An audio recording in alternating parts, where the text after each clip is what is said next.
Bienvenidos a Preguntas y Respuestas con el pastor Carlos Estar. Este es un podcast de Iglesia Vida Cristiana. Puedes enviar tus preguntas al correo preguntasbiblicas@vidacristiana.org.gt. Comparto con ustedes la siguiente pregunta. Cuando Jesús perdonó a una mujer que adulteró, escribió algo en la arena. ¿Qué fue lo que escribió? Y si no sabemos, ¿por qué razón no sabemos? Responderemos a por qué razón no sabemos primero y luego nos iremos a lo que Jesús escribió en la arena. Pero en 1 Corintios capítulo 4, verso 6, leemos lo siguiente. Pero esto, hermanos, lo he presentado como ejemplo en mí y en Apolos por amor de vosotros, para que en nosotros aprendáis a no pensar más de lo que está escrito. No sea que por causa de uno os envanezcáis unos contra otros. Este es el primer factor importantísimo a considerar, dice, para que aprendamos a no pensar más de lo que está escrito. Si hay cosas que no están escritas en la palabra de Dios, es porque no necesitamos saberlas. Ahora bien, hay cosas que creemos que no están escritas en la palabra de Dios, pero todo lo que Dios está esperando es que oremos, que tengamos suficiente sed y suficiente hambre, y que aprendamos a escudriñar las Escrituras, a ir más allá de la superficie, a encontrar los principios, con la ayuda de diccionarios y concordancias, encontrar las definiciones de las palabras. Y de esa manera empezaremos a encontrar tesoros que están escondidos en el campo de la palabra. Recordarán la parábola. El reino de los cielos es semejante a un hombre que, hallando un tesoro en un campo, fue y vendió todo lo que tenía. Y entonces compró el campo.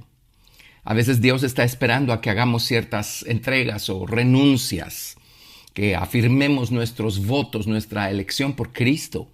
Y entonces va a estar listo para abrirnos las Escrituras y mostrarnos, regalarnos el tesoro de sabiduría, entendimiento y conocimiento que Él ha escondido en las Escrituras.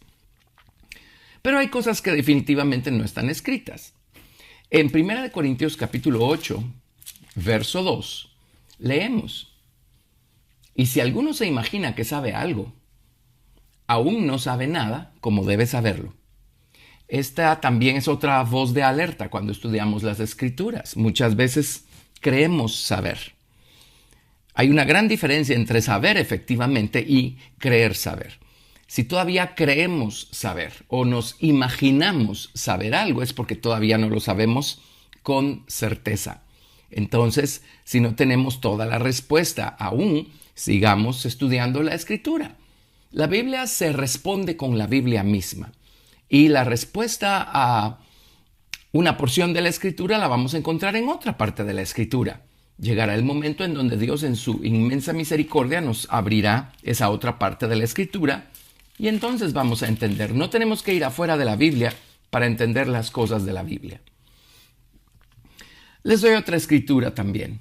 En Proverbios 25, verso 2 dice: gloria de Dios es encubrir un asunto, pero honra del rey es escudriñarlo. Qué privilegiados somos cuando hemos crecido un poco en Cristo y nos hemos graduado al plano de reyes y sacerdotes. Los reyes y sacerdotes se ubican en el lugar santo, en el tabernáculo mosaico. Y en el lugar santo encontramos precisamente el altar de oro de la oración, el candelero con la luz de la palabra y la mesa con el pan de la palabra. Un rey es una persona que ha aprendido a pelear sus batallas, ha aprendido a conquistar territorio, ha aprendido a sojuzgar el territorio que ha sido conquistado. Un rey es una persona que ha crecido, un creyente salvo, que ha descubierto que hay batallas que pelear y se ha esforzado y se ha fortalecido en Dios y ha buscado en las Escrituras y ha aprendido a orar de manera efectiva para poder enfrentar sus batallas. Las batallas más grandes, por supuesto, son las que peleamos en contra de nuestra propia naturaleza carnal, en contra de nuestra propia mente carnal, de las inclinaciones de nuestro viejo hombre. Y también habrá batallas en contra del diablo y de sus ataques. Así es que tenemos que crecer. crecer tiene tremendas recompensas. Crecer en Cristo, crecer en nuestra relación en Cristo, crecer en nuestra vida de oración, crecer en el entendimiento de las Escrituras. Porque así como es gloria de Dios encubrir un asunto, es honra del Rey escudriñarlo.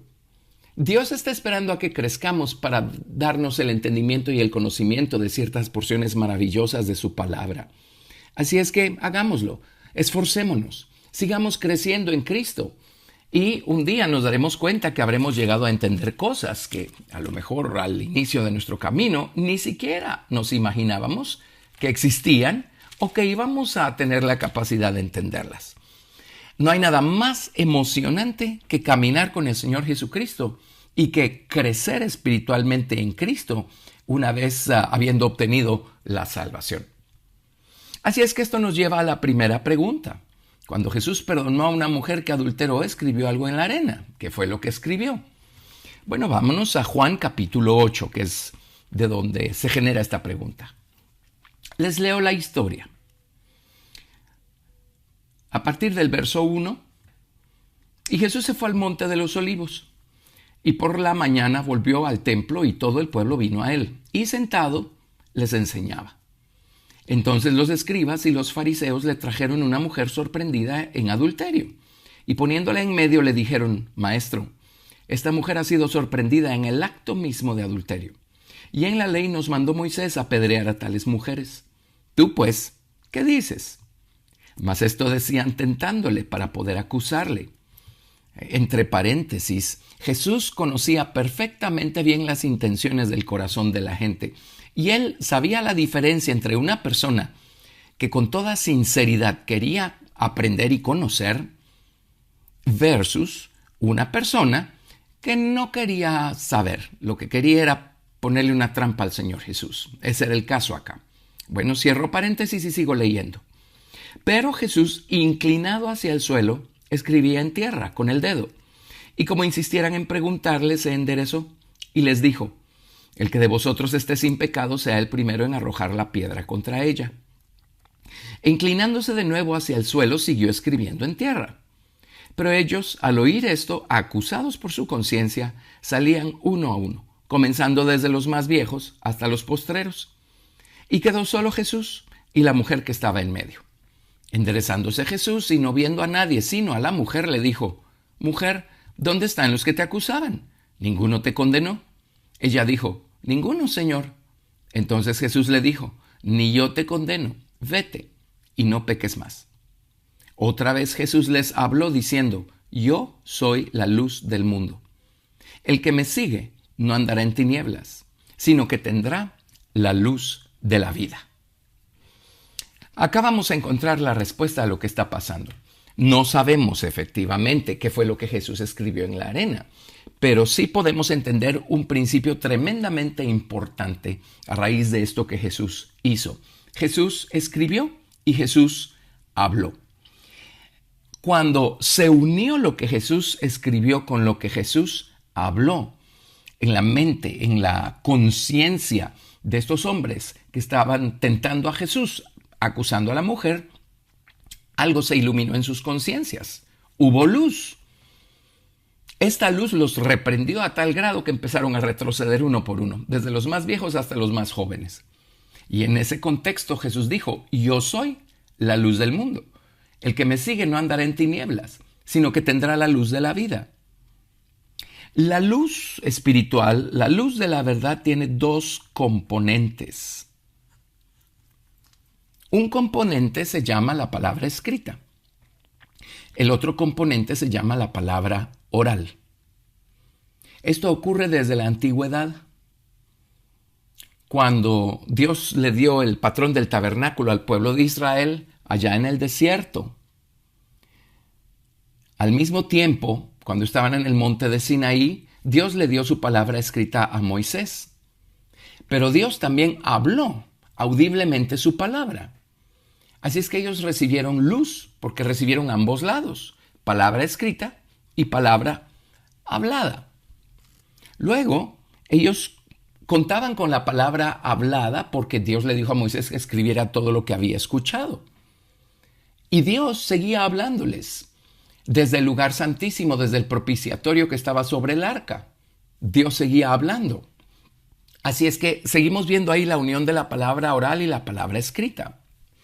En el cuadro del arca, adentro del arca guardaban 3 cosas.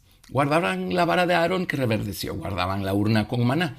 Y allí estaban las tablas rotas de la ley, las que Moisés rompió. Luego tuvo que subir al templo a traer las segundas tablas, esas ya nunca las rompió. Pero las tablas de la ley estaban adentro del arca. Esa es la palabra escrita. Dios escribió esas tablas con su dedo. Estaba la palabra escrita en tablas de piedra. Esa estaba adentro del arca.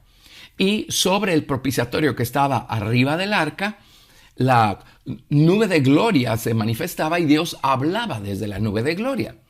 Entonces allí tenemos la unión entre la palabra escrita que estaba dentro del arca y la palabra hablada o la palabra oral que estaba sobre el arca. Veamos cómo cuando el pueblo de Israel marchaba, el arca iba adelante, abriéndoles paso, abriéndoles camino.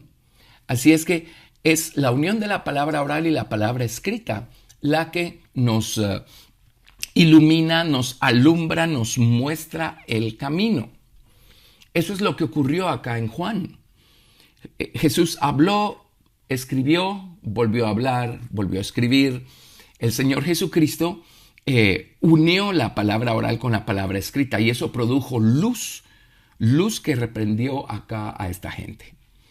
En nuestra experiencia diaria, en nuestra experiencia hoy en día, nosotros necesitamos entender la importancia de este principio.